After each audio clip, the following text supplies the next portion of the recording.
Nisqually River Education Project has been busy bringing lots of school groups out to the Ohop Valley to plant native trees and shrubs to restore salmon habitat.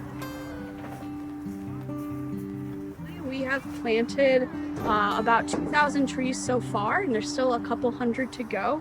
We're planting a mixture of native shrubs and native trees to kind of fix up the riparian habitat here by Ohop Creek to create a better environment for the salmon to live in.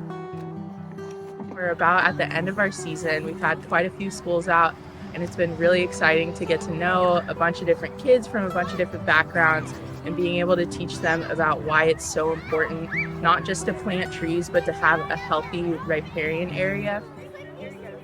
So when you're teaching science, I think it's really critical that students get hands-on opportunities to experience the science that they're learning about, as well as experience being able to give back to their communities and do things like these tree plantings where they're actually getting to be a part of the restoration work that's happening to help those salmon that they're learning about here.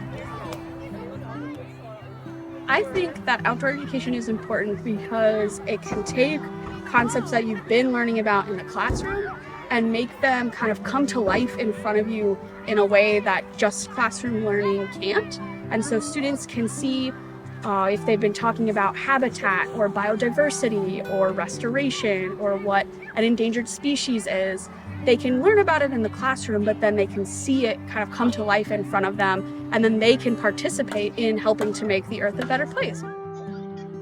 Oh, it's so important to serve the whole child and give them not just intellectual experiences to learn things, but hands-on opportunities to learn. It's also beneficial for them physically, mentally, and emotionally. It's a win-win. Just being able to allow kids to not just connect with nature in a way that is just like existing in it, which is still a good thing, but them being able to learn about why it's important to like protect their environment and more importantly protect a keystone species, and them being able to connect with that just makes them more like radically empathetic to their surroundings.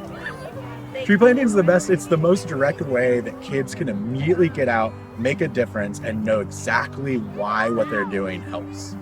It ties all the other programs together, really, with the water testing and the salmon carcass tossing. So I think it's important for them to realize that they can make a difference, that they can help fix the environment for salmon and for all kinds of creatures here in their local environment.